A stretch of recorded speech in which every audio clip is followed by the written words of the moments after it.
ସୁଭଦ୍ରା ଯୋଜନାରେ ଯେଉଁ ଓପିଟି ଆଉଟ୍ଟି ହେଇଯାଇଥିଲା, ମୁଁ ତ ଭିଡ଼ିଓ ପୂର୍ବରୁ ବନେଇ ପକାଇ ଦେଇଛି ମୋ ଚ୍ୟାନେଲରେ, ଆପଣମାନେ ଦେଖୁଛନ୍ତି। ଏବଂ ଆପଣମାନଙ୍କର ଯେଉଁ ରହୁଛି କମେଣ୍ଟ କରୁଛନ୍ତି ଯେ ଭାଇ କେଉଁଠି ଦେବୁ, ସେଇଟା ଆକ୍ଚୁଆଲି ସେଇଟା ବ୍ଲକ ଅଫିସରେ ଗୋଟେ ହେଲ୍ପ ଡେସ୍କ ହେଇଛି। ସେ ହେଲ୍ପ ଡେସ୍କ ବର୍ତ୍ତମାନ ବ୍ଲକରେ ଯେତେବେଳେ ଆପଣମାନେ ପହଞ୍ଚିବେ, ବ୍ଲକରେ ବିଡ଼ିଓଙ୍କ କତି ଡାଇରେକ୍ଟ ପଳାଇବେ, ନହେଲେ ତାଙ୍କର କିଏ ଡାଟା ଏଣ୍ଟ୍ରି ଅପରେଟର ଥିବେ କି ବ୍ଲକରେ ଅଫିସ୍ ଭିତରେ ଯାଇକି ପଚାରିଲେ ମଧ୍ୟ ସେ କହିପାରିବେ ଯେ ସୁଭଦ୍ରା ହେଲ୍ପ ଡେସ୍କ କେଉଁଠି ହେଇଛି। ଆମେ ଆପ୍ଲିକେସନଟି ନେଇକି ଆସିବୁ, ଯେଉଁଟାକି ଓପିଟି ଆଉଟ୍ ହେଇଯାଇଥିଲା। ଆମେ ଦରଖାସ୍ତଟି ଲେଖି ଆଣିଛନ୍ତି। ମୁଁ ତ ଦରଖାସ୍ତ ଭିଡ଼ିଓଟି ବନେଇଛି, ଆପଣମାନେ ଦେଖିଛନ୍ତି।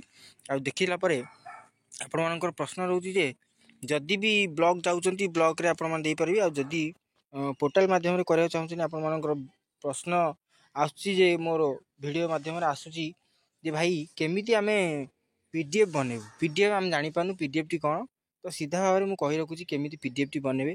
ଆଉ PDFଟି ବନେଇବା ପାଇଁ ସହଜ ଉପାୟ, ଅତି ସହଜ, କୌଣସି ଆପ୍ଲିକେସନ୍ ଡାଉନଲୋଡ଼ କରିବାକୁ ପଡ଼ିବ ନାହିଁ। ତ ସିଧା ଭାବରେ ମୁଁ କହି ରଖୁଛି। ତ ଆପଣମାନେ କ'ଣ କରିବେ, ମୁଁ କହି ରଖୁଛି ଆପଣମାନେ କ'ଣ କରିବେ।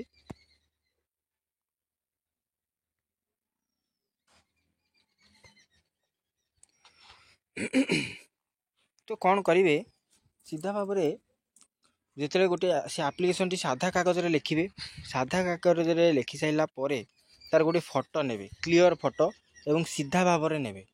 ମୋବାଇଲକୁ ସିଧା ଧରିବେ, ବଙ୍କେଇବେନି, ମାନେ ଉପରକୁ ଧରିବେ ଯେମିତି କ୍ୟାମେରା କରୁ, ପୁରା ସିଧା ଭାବରେ ଚଟାଣ ଉପରେ କିମ୍ବା ଲାଇଟ୍ ଜାଗାରେ ଥୋଇବେ। ଥୋଇ ସାରିଲା ପରେ ଫଟୋଟି ଉଠେଇବେ ଏବଂ ଫଟୋ ଉଠେଇ ସାରିଲା ପରେ ସେଇଟା ରହିଗଲା ଫଟୋରେ ଏବଂ ବହୁତ MB ହିସାବରେ ରହିଯାଇଛି। ତ ସେଇଟା ନେବ ନାହିଁ, ଯେତେବେଳେ ଆପଣମାନେ କମ୍ପ୍ଲେନ୍ ଦେବେ ଗ୍ରିଭାନ୍ସ ପୋର୍ଟାଲରେ ସେଇଟା ନେଉନାହିଁ।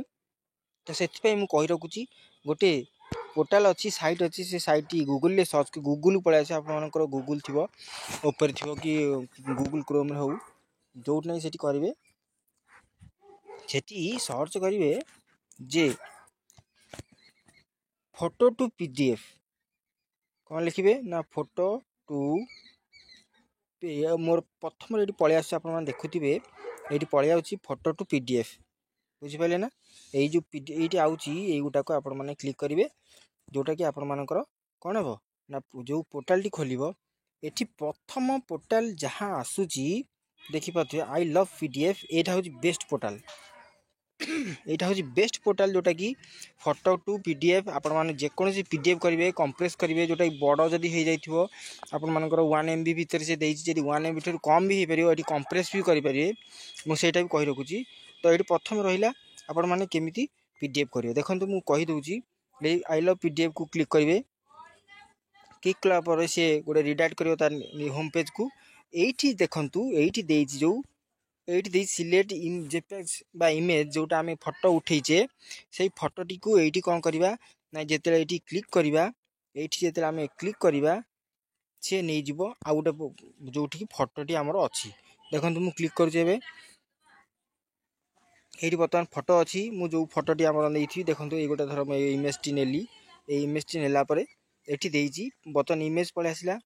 ଏଠି ଦେଇଛି ଯେଉଁ ଆପଣମାନେ କ'ଣ କରିବେ ନା ଏଠି ଯେଉଁ ଦେଇଛି କନଭର୍ଟ ଟୁ, ଦେଖନ୍ତୁ ଡାହାଣ ପଟ କୋଣରେ କନଭର୍ଟ ଟୁ PDF ଦେଇଛି, ଏଇଠି ଦେଖିପାରୁଛନ୍ତି ନା, ଏଇଠି କନଭର୍ଟ ଟୁ PDF। ଏଇଠି ଯେଉଁ କନଭର୍ଟ ଟୁ PDF ଦେଇଛି, ଆମେ ତାକୁ କ୍ଲିକ୍ କରିବା।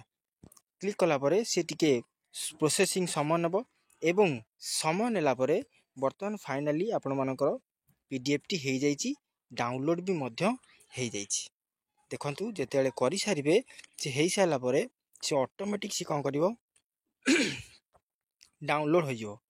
କେତେ MB ଭିତରେ ଦେଖନ୍ତୁ, ଏଠି MB କେତେ ହେଇଛି ଦେଖିପାରୁଥିବେ, 188.95 KB, ଅର୍ଥାତ୍ 200 KB, ମାନେ ଆପଣମାନଙ୍କର 200 KB ଭିତରେ ସେ ଯେଉଁ ହେଇଯାଇଛି ସେଇଟା ଆପଣଙ୍କର ଯୋଗ୍ୟ। ବର୍ତ୍ତମାନ ଡାଉନଲୋଡ଼ ବି ହେଇଗଲା, ଏଇଠି ଡାଉନଲୋଡ଼ କରିପାରିବେ। ଡାଉନଲୋଡ଼ କରିସାରିଲା ପରେ ସେଇ PDFଟି ଆପଣମାନେ ଦେଇପାରିବେ କେଉଁଥିରେ ନା ସୁଭଦ୍ରା ପୋର୍ଟାଲ ଯେଉଁ OPT ଆଉଟ୍ କରିଛନ୍ତି। OPT ଆଉଟ୍ କଲା ପରେ ଯେଉଁ ଗ୍ରିଭାନ୍ସ ଦେଉଛନ୍ତି ସେଠି ଲେଖୁଛି ନିଜ ସପକ୍ଷରେ, ଯେତେବେଳେ ଗ୍ରିଭାନ୍ସ ଦେଇକି ସେତେବେଳେ ଏଇ ଯେଉଁ ଆପ୍ଲିକେସନଟି ସେଠି PDFଟି ମାଗୁଛି, ଏଇ PDFଟି ଦେଲେ ଆପଣମାନେ ସକ୍ସେସଫୁଲ୍ ହେଇପାରିବେ। ନିଶ୍ଚୟ ଭାବରେ ଆପଣମାନେ ପୁଣି ଥରେ ଯୋଡ଼ି ହେଇପାରିବେ ସୁଭଦ୍ରା ଯୋଜନା। ଆଶା କରୁଛି ଆପଣମାନଙ୍କର ପ୍ରଶ୍ନର ଉତ୍ତର ମୁଁ ଦେଇପାରିଛି। ନିଶ୍ଚୟ ଭାବରେ ଦେଖୁଛନ୍ତି ମୋ ଭିଡ଼ିଓକୁ, ବହୁତ ବହୁତ ଧନ୍ୟବାଦ। କମେଣ୍ଟ କରୁଛନ୍ତି, ଲାଇକ୍ କରୁଛନ୍ତି, ଆଉ ମୁଁ ବହୁତ ବହୁତ ଧନ୍ୟବାଦ ଦେଉଛି ଯେଉଁମାନେ ମୋର ଭିଡ଼ିଓ ଟିକେ ଦେଖୁଛନ୍ତି କିନ୍ତୁ କମେଣ୍ଟ କରୁନାହାନ୍ତି, କି ଲାଇକ୍ କରୁନାହାନ୍ତି, କି ସେୟାର କରୁନାହାନ୍ତି, କି ସବସ୍କ୍ରାଇବ୍ କରୁନାହାନ୍ତି। ଭାଇ ମୁଁ ଅନୁରୋଧ କରୁଛି ସେମାନଙ୍କୁ ଯେ ଆପଣମାନଙ୍କୁ ମୋର ଅନୁରୋଧ ରହିଲା ଆପଣମାନେ ନିଶ୍ଚୟ ଭାବରେ ଭିଡ଼ିଓଟିକୁ ଶେଷ ପର୍ଯ୍ୟନ୍ତ ଦେଖିବାକୁ ବହୁତ ଧନ୍ୟବାଦ। ଆଉ ଲାଇକ୍ କରିବେ, ସେୟାର କରିବେ, ସବସ୍କ୍ରାଇବ୍ କରିବାକୁ ଭୁଲିବେ ନାହିଁ। ରହୁଛି। ଯଦି ପୁଣି କିଛି ଡାଉଟ୍ ଅଛି ନିଶ୍ଚୟ ଭାବରେ ମୋତେ କମେଣ୍ଟ କରିବେ। ମୁଁ ନିଶ୍ଚୟ ସେ ବିଷୟରେ ଏକ ଭିଡ଼ିଓ ବନେଇ ଏବଂ ଆପଣମାନଙ୍କୁ ଯୋଗାଇଦେବି। ରହୁଛି। ନମସ୍କାର।